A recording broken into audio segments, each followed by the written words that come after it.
à tous et bienvenue dans ce journal. Mesdames et messieurs, merci de nous être fidèles. Avant toute chose, place au sommaire.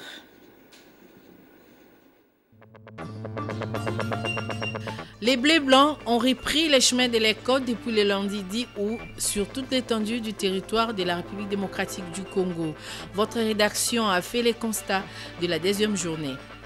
Non soutenus par l'État congolais, les CNPP, menacés par une érosion, risquent une disparition dans les jours qui viennent.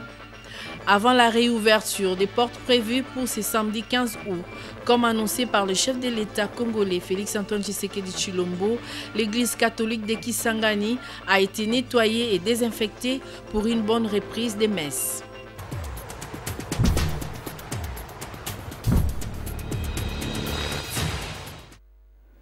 Ouvrons ce journal par l'évolution de la situation de la COVID-19 en RDC. Depuis le début de l'épidémie déclarée le 10 mars 2020, le cumul des cas est de 9 499, dont 9 498 cas confirmés et un cas probable. Au total, il y a eu 225 décès, 224 cas confirmés et un cas probable et 8 375 personnes guéries. 110 cas suspects après investigation du nouveau cas confirmé, dont 5 à Kinshasa, 3 dans le Haut-Katanga et 2 dans le Haut-Souélé. 299 échantillons testés, un nouveau décès des cas confirmés. Aucune nouvelle personne n'est sortie guérie dans les CTECO ni parmi les patients suivis à domicile. Les cas dans les provinces sont répartis de la sorte. Kinshasa, 7773 cas, Nord Kivu, 446 cas, Congo central 421 cas, au Katanga 341 cas, Sud Kivu 295 cas, Lualaba 88 cas, Ituri 73 cas, au Haut-Ouélé 37 cas, Chopo 26 cas, Nord Ubangi 5 cas, Sud Ubangi 5, Haut-Lomami 1 cas, Kassai 1 cas, Kassai central 1 cas et Kwango 1 cas. En marge de la reprise officielle de culte samedi 15 août 2020, l'église catholique de Kisangani a lancé la campagne de désinfection des paroisses et bureaux de l'église catholique de Kisangani. Cette campagne a été lancée par l'évêché de Kisangani. Elle vise à rendre le lieu de culte propre avant la reprise officielle. Patrick Mangala nous en parle. À quelques jours de la reprise officielle des cérémonies religieuses en République démocratique du Congo, l'église catholique de Kisangani se mobilise pour barrer la route à toute forme de contamination liée au coronavirus. C'est dans cette optique que Monseigneur Marcel Outembitapa, archevêque de Kisangani et président de la CENCO, a initié la campagne de désinfection des paroisses de l'église catholique. Les paroisses, quasi-paroisses, chapelles et bureaux paroissiaux des vicariats ville de Kisangani sont concernés dans cette campagne de désinfection. Débutée à l'évêché de l'archidiocèse de Kisangani, l'équipe de l'hygiène a désinfecté la maison de l'évêque. Cette maison du prélat catholique était presque fermée aux visiteurs pendant le confinement lié à l'état d'urgence sanitaire. La campagne de désinfection de l'église catholique a pour objectif de rendre les lieux de culte propres avant la reprise officielle, ce samedi 15 août. Ce qui a motivé l'opération de désinfection des églises, c'est par rapport à ce que le chef de l'État avait pris comme décision et l'autorité de l'église en place a initié cette campagne pour que nous tous, nous puissions entrer dans cette logique de lutter contre l'expansion de la pandémie coronavirus. Voilà pourquoi son Excellence Monseigneur l'archevêque, à travers ses services, à l'occurrence l'aumônerie des jeunes, a initié ces projets. Pour célébrer la réouverture de lieux de culte fermés suite à la pandémie de Covid-19, une messe d'action de grâce sera célébrée dans toutes les paroisses catholiques de Kisangani, tout en respectant les mesures barrières à ce temps de Covid-19. À Kinshasa, le président de la République Félix-Antoine Tshisekedi Tshilombo a effectué une descente le lundi 10 août 2020 à l'université de Kinshasa. Question de se rendre compte de la reprise officielle des activités après la levée de l'état d'urgence sanitaire. Le détail avec la presse présidentielle. À la colline inspirée ce lundi 10 août 2020, c'était la reprise officielle des activités académiques, 7 mois après leur suspension, à la suite des échauffourées de janvier dernier relatives à une nouvelle fixation des tarifs de frais académiques. Pour marquer d'une pierre blanche cet événement qui intervient après la levée de l'état d'urgence sanitaire, le président de la République, Félix-Antoine Tshisekedi Tshilombo, a fait le déplacement du campus de l'université de Kinshasa sous des ovations délirantes. Après l'accueil par le comité de gestion de l'UNKIN, le chef de l'État a été invité à visiter les bâtiments réhabilités sur son instruction dans cette alma mater. 12 au total ont été complètement rénovés, dont 9 sur le plateau du campus et 3 au home de filles. Dans sa ronde, le président de la République s'est rendu compte du travail abattu pour offrir des conditions d'hébergement agréables dont la capacité est de 60 chambres chacun. Au Home 2, Félix-Antoine Tshisekedi Tshilombo a visité la chambre 220 qu'occupait son défunt père, Étienne Tshisekedi Wamulumba, alors étudiant à la faculté de droit. Tout un symbole. Le chef de l'État ne s'est pas seulement arrêté à la cour, il est entré dans 2 auditoires, la faculté de Jeu 3 Économie et la première licence droit. Un président de la République dans le campus de l'UNKIN, tout un honneur et un acte d'encouragement pour le secrétaire général académique de l'université. Ce n'est pas donné à tout le monde de recevoir le président de la République, chef de l'État, dans une université dans un laps de temps 2 fois. Une fierté d'avoir un parent qui arrive et qui donne la perspective éducative aux jeunes qui parfois terminent les études et cherchent à aller au-delà des frontières. Et c'est sur ces entrefaites que le chef de l'État a pris congé de la communauté estudiantine en liesse. À quelques mois, si pas jours, pour le début de la prochaine année académique, l'inquiétude demeure. Malgré la reprise des cours à l'université, notre équipe de reportage a effectué les déplacements de l'UCSM pour en savoir plus dans ces contextes de la COVID-19. Brandy Tumba, Patrick Borel-Moukenzi ont signé pour vous ces reportages. Les activités académiques ont repris depuis lundi 10 août 2020, alors que l'on sait que le mois d'août est souvent la période pendant laquelle les instituts supérieurs et universités clôturent l'année. Dans l'opinion, une question reste posée.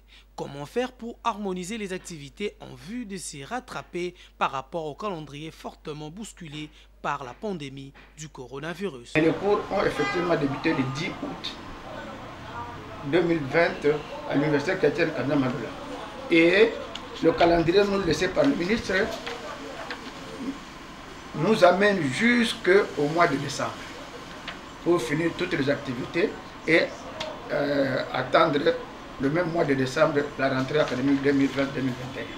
Donc jusque-là, nous ne sommes pas en retard. Avec le calendrier de 2 mois et demi, nous allons tout faire pour que nous puissions essayer de terminer les enseignements du second semestre, examiner les enfants, les délibérer et leur remettre les résultats. Au sujet des mesures barrières pour empêcher la propagation de la COVID-19, les dispositions ont été prises pour protéger sa vie et celle des autres dans son entourage immédiat. Si vous passez dans des auditoires, vous trouverez qu'à l'entrée de chaque auditoire, il y a un lave-main, il y a du savon liquide. Nos locaux, tels que se présentent, avec leurs pupitres, peuvent contenir au moins 100 personnes, 100 étudiants, 2 par banc, avec une distanciation de 1 mètre. Tout est mis à contribution pour aider les étudiants à acquérir de connaissances adéquates et terminer l'année en douceur, car la prochaine année académique approche vite. Puis à Kananga, au Kasaï central, bientôt la reprise des travaux de réhabilitation de la route Kananga-Kalamba-Mbouji pour booster le développement de cette province. Une délégation de l'entreprise Grec 7 est arrivée à Kananga pour relancer les travaux. C'est sur instruction du chef de l'État, Félix-Antoine Tshisekedi Tshilombo, que cette entreprise relance ses travaux après que les Chinois soient limogés par le gouverneur de la province, Martin Kabouya, déchu selon Soleil Ntumba. Il est 12h local lorsque le jet privé Kin Avia a foulé les tarmacs de Lungandu. Ce jet privé transportait une forte délégation de 16 personnes conduite par le Dr Stéphane Mundadi de Grec 7. Parmi les membres de cette délégation, on pouvait voir John Kabea Shikai, cadre de l'UDPS, ainsi que certains députés provinciaux. De l'aéroport de Lungandu, les cortèges s'est dirigé au building administratif pour la présentation de civilités.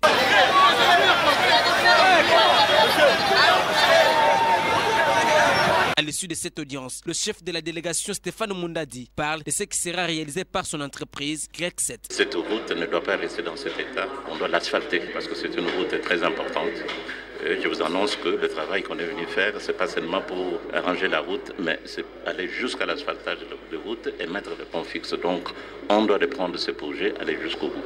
Bon, nous pensons qu'avec la saison pluvieuse, on ne sait pas, mais c'est un programme qui peut nous prendre 18 mois, 2 ans maximum.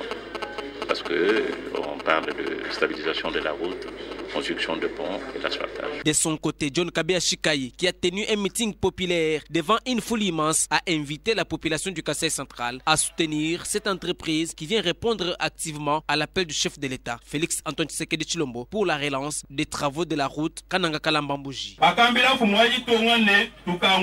On avait demandé au chef de l'État par le député provincial du Kasaï central d'ouvrir la route Kananga-Kalambambouji parce que c'est une route d'espoir pour la province du Kasaï central. Soutenez et appuyez GREC 7 qui est venu répondre à l'appel du chef de l'État. Aimons-nous les uns et les autres pour booster le développement de notre province. C'est par la visite de l'entreprise de GREC 7 que cette délégation a bouclé sa mission de quelques heures en laissant ici les Chinois pour redémarrer ses travaux. À Mbandaka, le réseau national des associations des femmes rurales, RENAFER en sigle de Mbandaka, sous la dirigeance de Régine Boku Manzango, a organisé les samedis derniers les élections des membres du comité provincial. Il s'agit de postes de la vice-présidente, secrétaire, trésorière et conseillère. Les détails dans ces reportages signés José Mazao Soukouma, notre correspondant sur place. Élection ce samedi 8 août 2020 au centre évangélique Isidore Bakanza de la ville de Mbandaka. Le réseau national des associations de femmes rurales, le RENAFER, a organisé les élections de membres du comité provincial du RENAFER, province de l'Équateur. 8 candidates en lice ont concouru, à savoir Mme Ekia Colette et Mme Jackie Kankou pour la vice-présidente provinciale de RENAFER, de la trésorière dont Claudine Biongo et Myriam Mokanga Kolito, puis secrétariat, Mme Marie-Jeanne Bokele, Mputu Koko Getride et Loleka Jili, ainsi que la conseillère convoitée par Mme Annie Ngoyi et Wakasatiti. Au total, 110 votantes ont élu Ekia comme vice-présidente avec 55 voix contre les 53 de Kankou. Mme Marie-Jeanne Bokele est élue secrétaire avec 63 voix contre les 33 voix d'Mputu. Mme Ngoyi Annie est élue comme conseillère avec 69 voix sur les 39 de Wakatatiti. Enfin, Mme Myriam Kolito Mokanga est élue trésorière avec 57 voix sur les 50 de Claudine Biongo. Voici le résumé de cette activité par Mme la présidente de RENAFER Équateur, Régine Boku Manzango.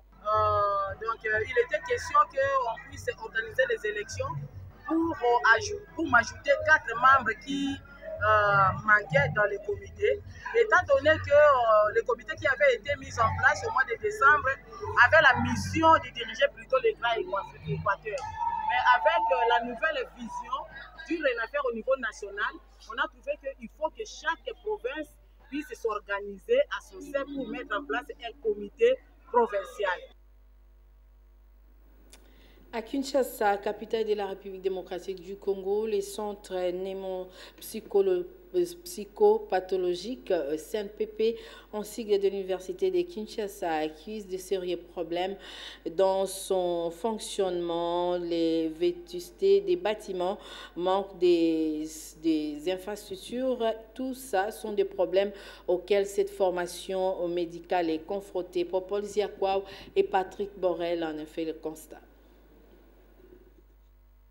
Créé en 1973, l'unique centre en Afrique centrale, le CNPP, court de sérieux problèmes qui ne lui permettent plus de fonctionner normalement. Son métier directeur, le professeur Dr Valentin Ngoma Malanda, relève ici quelques difficultés de la vétusté des bâtiments. Manque d'équipements adéquats et des prises en charge. Très peu de patients honorent le frais d'hospitalisation. Les contrôles sont d'abord, comme je l'ai dit, liés à la vétusté des appareils que nous avons, et ensuite la pauvreté de la population, la pauvreté de nos patients, le CNPP est implanté sur un site très affecté par les érosions à l'intérieur du site et tout autour. Vous voyez la grande route ici entre le CNPP et le centre hospitalier du Moamba. En outre, ces aspects précités, Valentin Goma déplore aussi l'insécurité qui ronge les centres neuropsychopathologiques. Notre site est très peu sécurisé. Nous ne disposons pas d'un détachement de police universitaire suffisamment étoffé pour assurer complètement la sécurité du CNPP. À l'État de prendre des mesures qui s'imposent afin d'éradiquer ces fléaux qui perturbent la quiétude des patients. Dans notre rubrique L'actualité vue par les autres, aujourd'hui, Esther Badi Biabia et Nana Kalambay ont tendu leur micro à Jacques Famba, directeur des publications du journal La République. Selon lui, l'actualité est dominée entre autres par la poursuite judiciaire de la Banque centrale et des responsables des régies financières. Suivez.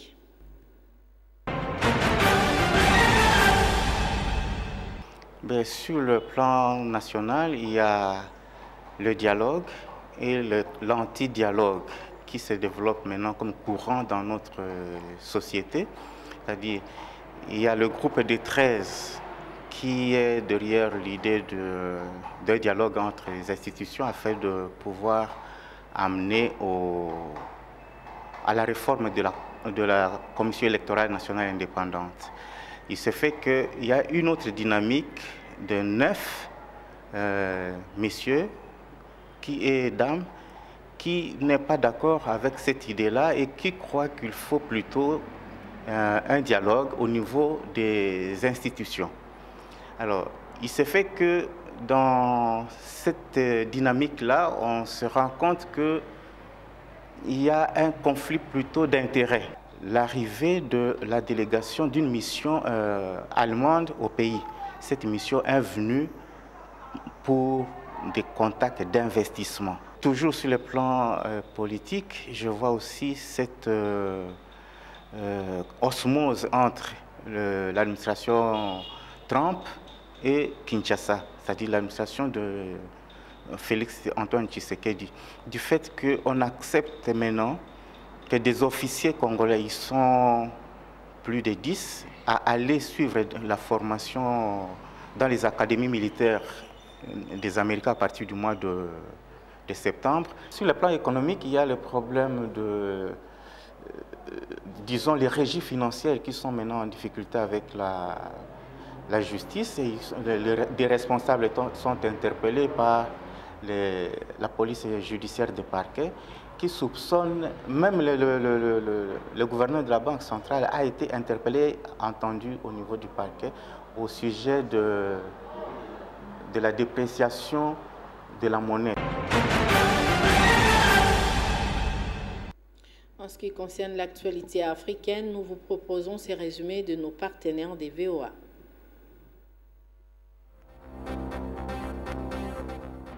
Au Nigeria, 13 villageois ont été abattus par des hommes armés dans l'état de Benue, dans le centre du pays, à la suite d'un litige autour de la chefferie locale. Plusieurs personnes ont également été blessées et des maisons ont été brûlées par des assaillants. Au Mali, l'opposition appelle de nouveau ses partisans dans les rues de Bamako et de toutes les villes du pays. Les 9 membres de la Cour constitutionnelle présidée par Amadou Ousmane Touré ont pris leurs fonctions lundi. L'ex-président nigérian et envoyé spécial de la CEDEAO, Goodluck Jonathan, appelle à la retenue. Le président tchadien Idriss Déby a reçu le grade de maréchal au cours d'une cérémonie organisée pour lui conférer le titre. L'événement coïncide avec le 60e anniversaire de l'indépendance du Tchad. Pour rappel, M. Déby est au pouvoir depuis 30 ans. Le gouvernement nigérien a décidé de prolonger l'état d'urgence dans la ville de Kouré, dans le sud-ouest du pays, où 8 personnes ont été tuées dimanche. Le président Emmanuel Macron a annoncé mardi que les mesures de sécurité des Français au Sahel seront renforcées. Restons dans ces chapitres de la page internationale pour suivre cette condensée sélectionnée pour vous par Sylvain Kapombo-Sengele. Il s'appelle Sputnik V, du nom du premier satellite envoyé dans l'espace par les soviétiques. Vladimir Poutine a annoncé ce mardi que son pays a développé le premier vaccin efficace contre le Covid-19, un vaccin qui aurait été testé sur la propre fille du président russe. Ma fille a été vaccinée, elle a participé à l'expérience. Après la première injection, elle a d'abord eu une température de 38 degrés, puis le lendemain un peu plus de 37 et c'est tout. Après la deuxième injection, la température de son corps a également augmenté un peu, mais elle s'est vite calmée. Ma fille se sent bien maintenant et son taux d'anticorps est élevé. D'autres pays développent à leur tour un vaccin contre le nouveau coronavirus, mais les scientifiques appellent chaque participant à respecter le protocole avant une homologation définitive. Tant que nous n'aurons pas les résultats de ce que nous appelons des essais cliniques randomisés en double aveugle, nous ne pourrons pas être sûrs de la sécurité et de l'efficacité du vaccin, ce qui est une chose extrêmement importante. Si nous fournissons un vaccin qui n'est pas efficace, cela pourrait augmenter le nombre de cas parce que les personnes ayant reçu une injection pourraient croire qu'elles sont en sécurité. Au total, selon l'Organisation mondiale de la santé, 26 préparations sont au stade des essais cliniques. Le Sputnik V entre dès mercredi en troisième phase de son développement, avant une production industrielle prévue en septembre. Des foyers d'incendie par dizaines, l'Amazonie continue de brûler inexorablement. Les chiffres de l'Institut brésilien de recherche spatiale le confirment. La première semaine d'août, près de 6000 incendies ont été repérés. C'est 7% de plus qu'à la même période l'an dernier. L'exploitation de cet agriculteur du Mato Grosso a été gagnée par les flammes.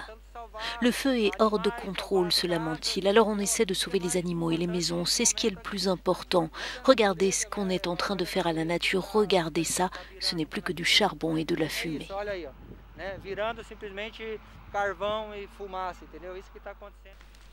Ce lundi a marqué le premier anniversaire de ce que l'on a appelé la journée du feu, point de départ des incendies dévastateurs de 2019. Des producteurs ruraux se seraient alors concertés pour déclencher des feux afin de libérer des terres. Dans les zones que nous avons survolées, les mêmes que nous avions survolées l'an dernier lors de la journée du feu, explique ce militant de Greenpeace, nous avons pu voir que beaucoup possédaient désormais des pâturages, des animaux, du bétail élevé pour être commercialisé. Sendo produzido, sendo feita a engorda desses animais para posterior comercialização. Sous la pression de la communauté internationale, le président brésilien Jair Bolsonaro avait fini par adopter des mesures pour protéger l'Amazonie, interdisant notamment le brûlis en agriculture, une interdiction peu respectée. Complétons l'actualité par des journaux parus ce mardi 11 août 2020 à Kinshasa dans une sélection et commentaire de Sylvie Fortuné-Mboula.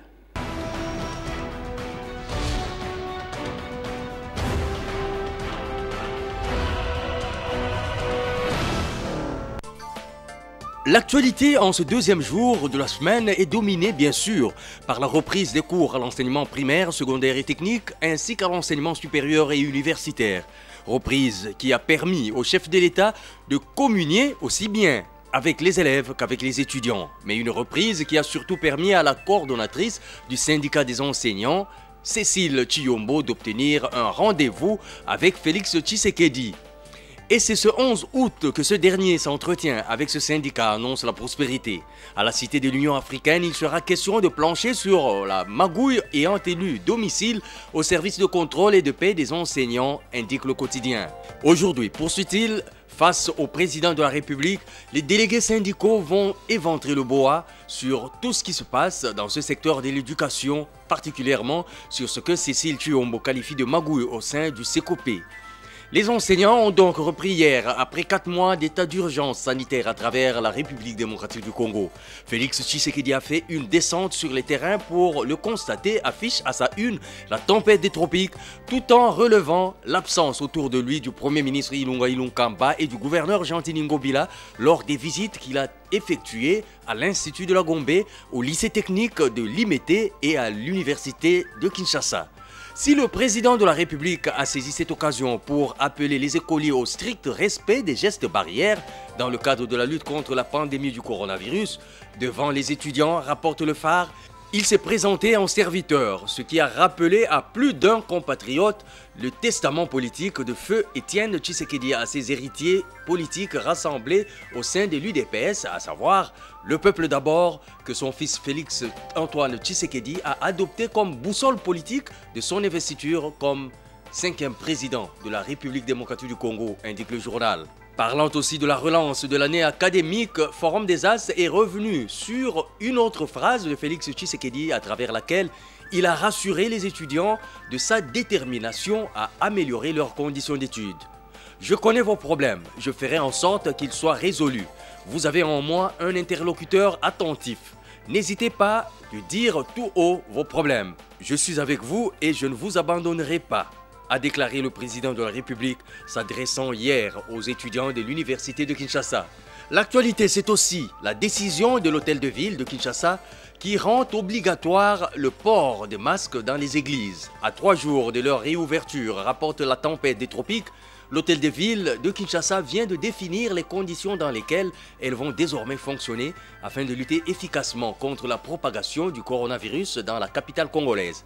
Dans un communiqué, Ngobila rappelle aux responsables des confessions religieuses le respect des dispositions pratiques relatives à la reprise des cultes dans la ville de Kinshasa. Installation des lave-mains et savons liquides à l'entrée des lieux de culte, port obligatoire de masques par tous, prélèvement obligatoire de la température à l'entrée, distanciation physique d'au moins 1 mètre entre 2 voisins. À part ces dispositions, le gouverneur rappelle que l'occupation des trottoirs par les fidèles pendant les heures de culte doit se faire dans le strict respect de l'ordre public et des gestes barrières et avec l'autorisation du bourgmestre de la commune. Enfin, la référence plus revient sur le conflit d'exploitation minière à Ouacha, un conflit qui met le gouverneur du Haut-Touélé, Christophe Nanga, devant un dilemme, à savoir celui de choisir entre l'application du code minier et l'exigence le peuple d'abord.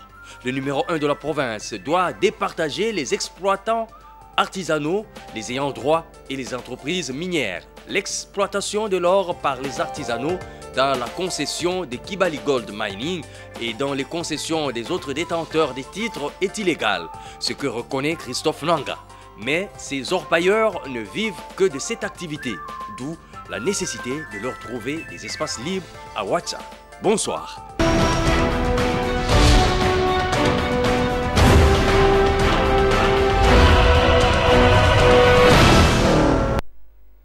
Vous avez certainement reconnu la voix de Patrick Polydon Gaziamé qui a signé cette revue de presse.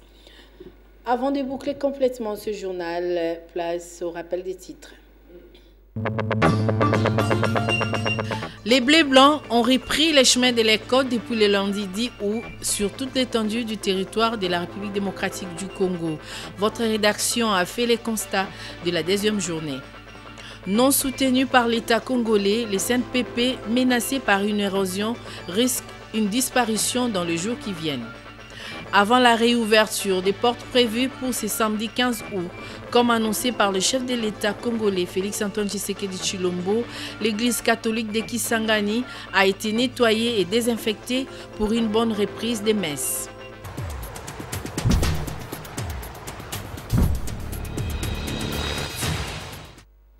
Voilà, ça n'est fini pour ce soir. Mesdames et messieurs, merci de nous avoir suivis. Ce journal-là, connu comme chef d'édition, Sylvain Kapombobo Sengele, Ange Kassas était derrière la caméra, régie production finale, Osé Dokolo et les autres. Merci à vous de nous avoir suivis et merci à vous d'avoir travaillé avec amour. D'ici là, portez-vous bien. Les prochains rendez-vous pour les informations, c'est tout de suite avec l'économie. Au revoir.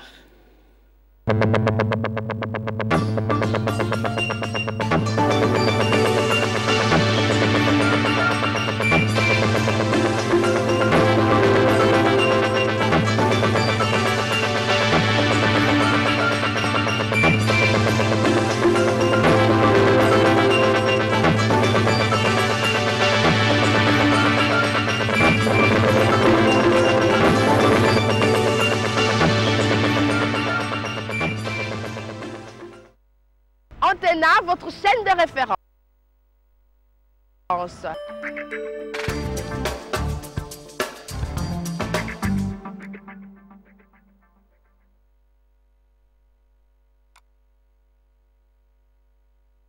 Antena, votre chaîne de référence.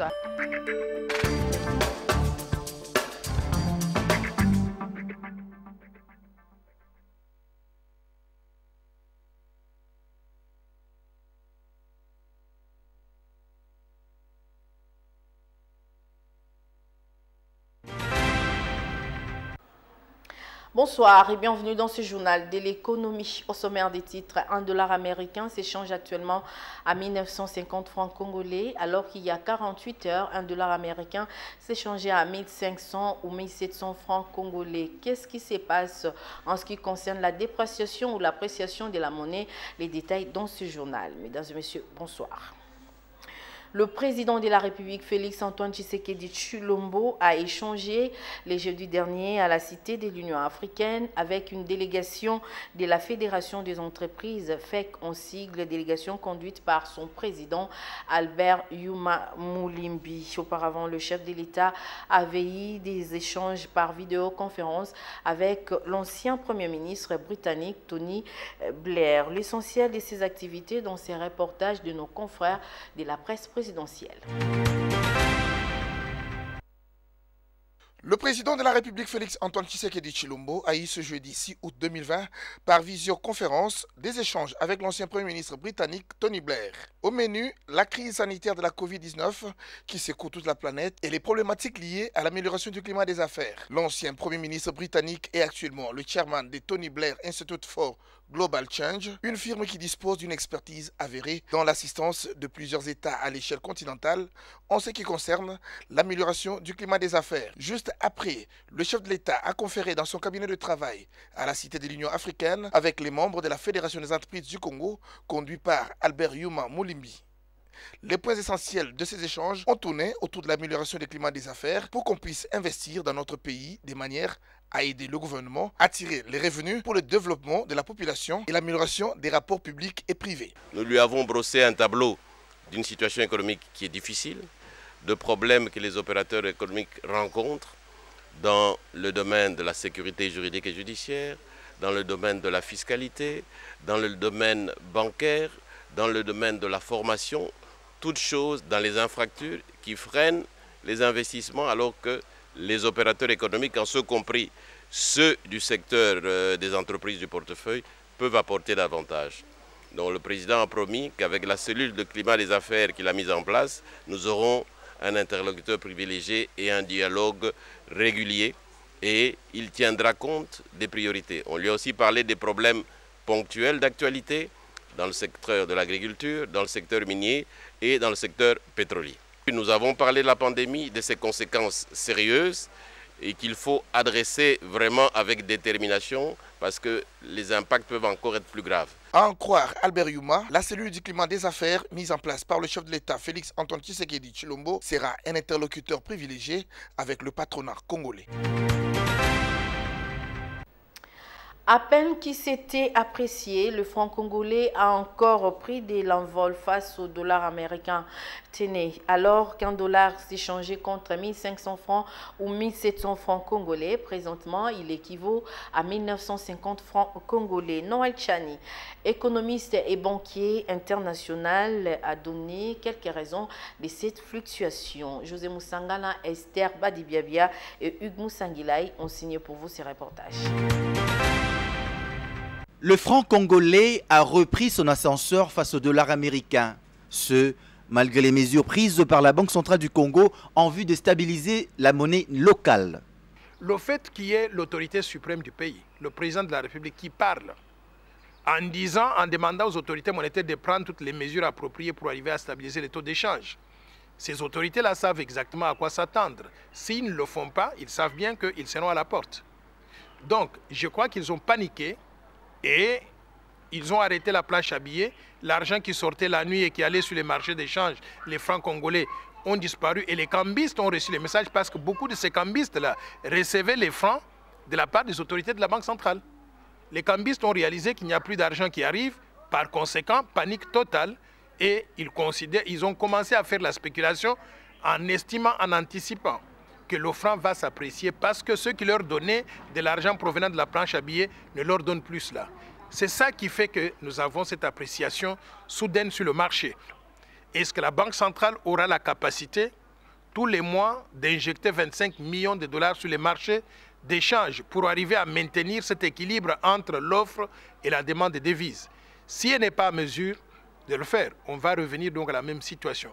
En croire Noël Chani, banquier et économiste international, les cambistes devraient collaborer avec la Banque centrale du Congo dans le sens de valoriser la monnaie locale. Qu'en est-il de la piste des solutions pour la stabilisation de la monnaie locale comme étrangère sur le marché? Denis Tshibang, député national, propose au gouvernement congolais de doter les opérateurs économiques des moyens financiers consistants pour bien gérer la situation. Daï Lambouchi. L'honorable Denis Tshibang pense que pour stabiliser les taux d'échange, le gouvernement de la RDC doit avoir une politique d'encadrement des opérateurs économiques, de subventionner les entreprises et d'investir dans la production locale des produits divers utilisés par les Congolais. Un État qui veut bien stabiliser sa monnaie doit se préparer en conséquence. Se préparer en conséquence, c'est comment? C'est produire localement. Nous produisons des minéraux sur place. Mais ces minéraux-là, allez voir, toutes les entreprises presque sont des entreprises étrangères. Ils exportent les minéraux. En exportant les minéraux, en revanche, ils ne ramènent pas la devise au pays. Encadrer les opérateurs économiques, c'est leur donner les moyens sur place ici de produire pour qu'il y ait abondance de production. L'analyste économique croit que la fluctuation observée sur les taux d'échange ces derniers temps sur le marché est le fruit de la pire spéculation qui ne dit pas son nom. La situation que nous sommes en train d'assister aujourd'hui sur les taux d'échange, tout simplement c'est une spéculation. C'est une spéculation, on ne comprend pas. Ça a commencé par où? Eh bien, lorsque on vérifie à la Banque centrale, le taux des dollars n'a pas changé. Denis Tshibang exhorte le gouvernement de la RDC à exiger, entre autres, le rapatriement des devises par les opérateurs miniers. Parlons de l'évolution des prix des produits de première nécessité à Matadi, dans la province du Congo central, puis à Kinshasa, capitale de la RDC.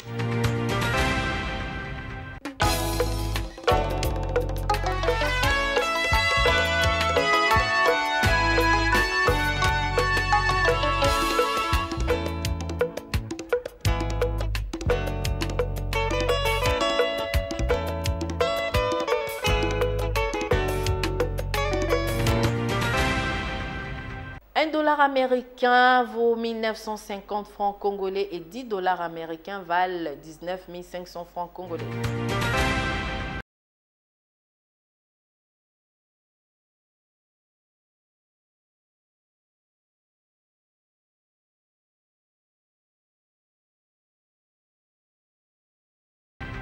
C'en est fini pour ce soir. Mesdames et messieurs, merci de nous avoir suivis. Le prochain rendez-vous pour l'économie, c'est le mardi. D'ici là, portez-vous bien et restez branchés sur le programme de la chaîne des références Antena.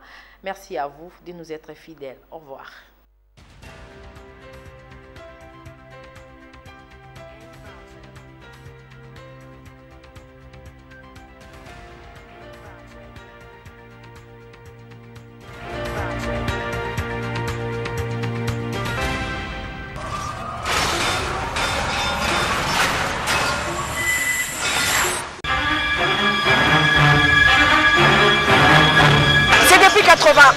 Antena, votre chaîne accompagne la République démocratique du Congo avec des analyses et nouvelles adaptées. Nous vous parlons politique, économie, sécurité, santé, bref, nous vous parlons de la vie.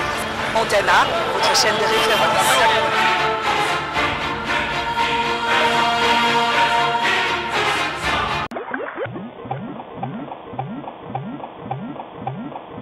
Tu veux un forfait qui dure plus longtemps? Tu veux un forfait béton pour être la star des réseaux sociaux. Chatter, snapper, liker et partager ou encore te cultiver? N'attends plus. Fais le plein de mégas pour la journée avec le forfait internet 24 heures chrono de Vodacom. Premier et meilleur réseau 4G en RDC. Découvre les nouveaux forfaits journaliers pour apporter encore plus de fun dans tes journées. Désormais, compose étoile 11 41 étoile 80 dièse et obtiens 500 mégas à 80 unités seulement. Ou encore, va sur M-Pesa et compose étoile 11 22 dièse et obtiens ton forfait 1 giga à $1. Valide 24 heures ou via My Vodacom app pour une validité de 48 heures. Et